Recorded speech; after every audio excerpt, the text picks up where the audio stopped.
ፕሬዚደንት ዶናልድ ትራምፕ በዓለም ሀገራት ላይ የጣሉት ታሪፍና የቻይና አጸፋዊ ምላሽ እንዲሁም የአሜሪካን ጥብቅ ማስጠንቀቂያ በስፋት እንመለከታለን። በትግራይ ጦርነት ምክንያት ሰዎች እንዲገደሉ አድርጓል የተባለው የግዙፉ ማህበራዊ ሚዲያ ፌስቡክ ወላጅ ሜታ ተከሷል።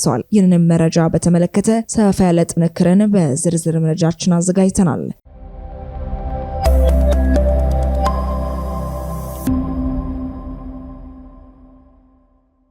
ሰላም ጤና ይስጥልን። በመላው ክፍለ ዓለማት የምትገኙ ውድ የቻናላችን ቤተሰቦች በያላችሁበት ክፍለ ዓለማት ሁሉ ሰላማችሁ ይብዛልን እያልን እነሆ ለእሳቱ ያዝናቸውን የትንታኔ መረጃዎቻችንን በስፋት እናስደምጣችኋለን።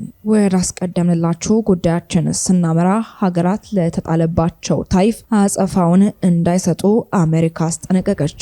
የዩኤስኤ የግምጃ ቤት ሴክሬታሪ በአሜሪካ ታሪፍ ለተመቱ ሀገራት ሁሉንም ሀገር የሚመክረው አጸፋውን ለመመለስ እንዳይሞክሩ አርፋችሁ ተቀመጡ ነው ሲሉም ገልጸዋል። ዩኤስኤ የግምጃ ቤት ጻፊ ስኮት ቤሴንት ፕሬዚደንት ዶናልድ ትራምፕ የጣሉትን አዲስ የታሪፍ ጭማሪ አስመልክቶ ባስቀመጡት መልእክትም ታሪፍ የተጣለባቸው ሀገራትን አጸፋውን ለመመለስ እንዳይሞክሩ አርፋችሁ ተቀመጡ ሲሉ መክረዋል። የአሜሪካው ፕሬዚደንት ዶናልድ ትራምፕ አሜሪካን በኢኮኖሚ ያሳድጋል ያሉትን አዲስ የታሪፍ ጭማሪ ውሳኔን ይፋ ያደረጉ ሲሆን ይህም በዓለም ሀገራት ላይ ድንጋጤን ፈጥሯል።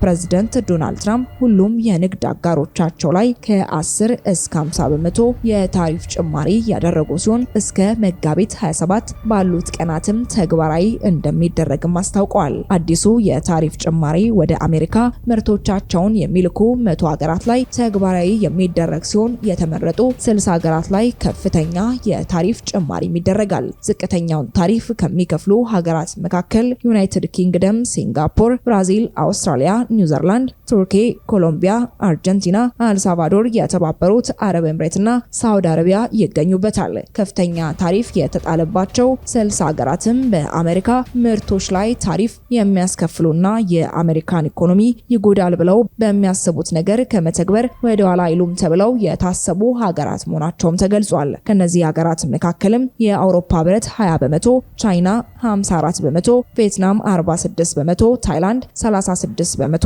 ጃፓን 24 በመቶ፣ ኮሎምቢያ 49 በመቶ፣ ደቡብ አፍሪካ 30 በመቶ እና ታይዋን 32 በመቶ የታሪፍ ጭማሪ የተደረገባቸው መሆኑም ተገልጿል። ትራምፕ በካናዳና ሜክሲኮ ላይ ቀደም ሲል የ25 በመቶ ታሪፍ ጭማሪ ያደረጉ ሲሆን የአሁኑ የታሪፍ ጭማሪ እንደማይመለከታቸውም አሳውቀዋል። ታሪፍ ለመንግስት የሚከፍሉትን እቃዎች ከውጭ ወደ አሜሪካ የሚያመጡ ኩባንያዎች ሲሆኑ በተለይም ከውጭ በተሰሩና በሚገቡ ሁሉም የመኪና ምርቶች ላይ የ25 በመቶ የታሪፍ ጭማሪ ይደረጋልም ብለዋል።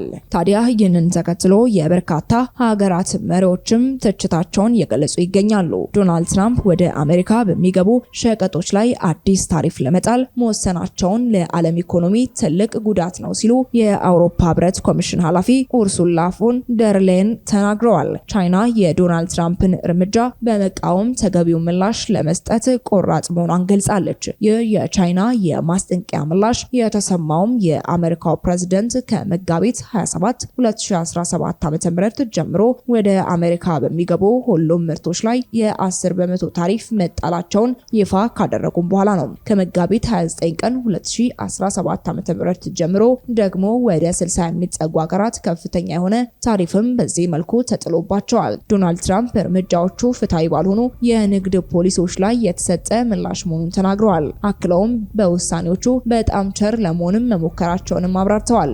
ረቡዕ ዕለት ትራምፕ ታሪፍ የአሜሪካ ማምረቻዎች ለማሳደግ እንደሚውል ገልጸውም እርምጃው አሜሪካን እንደገና ሀብታም ያደርጋታልም ብለዋል። ሐሙስ ማለዳ ላይ መግለጫ የሰጡት ቮንደር ሌየንም አዲሱ ሀገራት ላይ የተጣለው ግብር በዓለም ዙሪያ በሚሊዮኖች ለሚቆጠሩ ሰዎች አስፈሪ መዘዝ ይዞ እንደሚመጣም ገልጸዋል። የአውሮፓ ኮሚሽን ኃላፊ አውሮፓ የተቀናጀ አካሄድ እንደምትከተልም ቃል ገብተዋል። ህብረቱ እየተደረገ ያለው ድርድር ካልተሳካ የአጸፋ እርምጃዎችን ለመውሰድ እየተዘጋጁ መሆኑንም አስጠንቅቀዋል። ከመካከላችን አንዳችን ላይ እርምጃ ከተወሰደ ሁላችንም ላይ እንደተወሰደ እንቆጥራለንም ብለዋል። የትራምፕ አጋር የሆኑት ኢጣሊያዊቷ ፖለቲከኛ ጆርጂያ ሜሎኒ ውሳኔው ስህተት ነው ካሉ በኋላ ከአሜሪካ ጋር የንግድ ጦርነት ላለመጀመር እንደሚሰሩ አስታውቀዋል። የስፔኑ ፔድሮ ሳንቼዝም በበኩላቸው ሀገራቸው ለሁሉም ክፍት የሆነ ዓለም ለመፍጠር ቁርጠኝነቷን ትቀጥላለች ሲሉም የአየርላንዱ ፖለቲከኛ ታይዘሽ ሚሼልም ማርቲን ደግሞ የትራምፕን ውሳኔ ማንም የማያተርፍበት ሲሉም ጠርተውታል። የፈረንሳዩ ፕሬዝዳንት ኢማኑኤል ማክሮን ሐሙስ ዕለት በአዲሱ ታክስም ከተጎዱ የንግድ ዘርፍ ተወካዮች ጋርም በቤተ መንግስታቸው እንደሚገናኙ ጽህፈት ቤታቸው አሳውቋል። ከአውሮፓ ህብረት ውጪ በአሜሪካ ፕሬዝዳንት የለየላቸው አጥፊዎች ተብለው ከተፈረጁት ሀገራት መካከል አንዷ የሆነችው ቻይና አሁን ባለው 20 በመቶ ቀረጥ ላይ 34 በመቶ ተጨማሪ ታሪፍ ተጥሎባታል። የማጠቃላይ የታክስ ግዴታዎቿ ቢያንስ 54 በመቶ ያደርሰዋል። የሀገሪቱ የንግድ ሚኒስቴር አሜሪካ ታሪፏን በፍጥነት እንድትሰርዝ የጠየቀ ሲሆን ቻይና የራሷን መብት እናም ጥቅም ለማስጠበቅ በቁርጠኝነት የአጸፋ እርምጃዎችን ትወስዳለችም ብለዋል። ወደ አሜሪካ የምትልከው ምርት ላይ የ32 በመቶ ታሪፍ የተጣለባት ታይዋን በበኩሏ እርምጃውን በጣም ምክንያታዊነት የጎደለው በማለትም ጠርተዋለች። የደቡብ ኮሪያ ተጠባባቂ ፕሬዝዳንት ሃን ዳክሶ እንዲሁም የዓለም ንግድ ጦር እውን ሆኗል ካሉ በኋላ መንግስታቸው የንግዱን ቀውስ ለማሸነፍ የተለያዩ አማራጮችን እንደሚከተሉም ተናግረዋል። ጃፓን የተጣለባትን የ24 በመቶ ታሪፍን እጅግ በጣም ያሳዝናል ካለች በኋላ የዓለም ንግድ ድርጅትና የአሜሪካ ጃፓን ስምምነቶችን የሚጥስም ብለዋለች። ከዚህ ዜና በፊትም ወደ አሜሪካ የሚገቡ ምርቶች ላይ የጣለችውን ታሪፍ ሙሉ በሙሉ ያነሳቸው እስራኤል 17 በመቶ ታሪፍም የተጣለባት ሲሆን በዚህም እጅጉን መደንገጣቸውን የሀገሪቱ ባለስልጣናት ለመገናኛ ብዙሃን ተናግረዋል።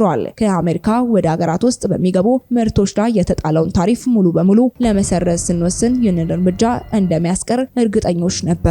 የዋይት ሀውስ ባለስልጣናት በአሜሪካ ምርቶች ላይ ከፍተኛ የሆነ ታሪፍ በሚጥሉ እንደ ቻይና ባሉ ሀገራት የተሰጠ ምላሽ መሆኑንም ገልጸዋል። የአውስትራሊያ ጠቅላይ ሚኒስትር አንቶኒ አልቦኔዝ ሀገራቸው 10 በመቶ ታሪፍ ከተጣለባቸው መካከል መሆኗን ጠቅሰው አሜሪካውያን ከፍተኛ የሆነ ያልተገባ ታሪፍ ይከፍላሉ ብለዋል። መንግስታቸው የአጸፋ እርምጃን እንደማይወስድ የገለጹት ጠቅላይ ሚኒስትሩ ወደ ዝቅተኛ እድገት የሚያመራ ፍክክር ውስጥ አንቀላቀልም ሲሉም አስታውቀዋል። አሜሪካም በዚህ ጉዳይ ላይ አጸፋዊ ምላሽን እንዳይሰጡም ማስጠንቀቂያዋን ሰጥታለች።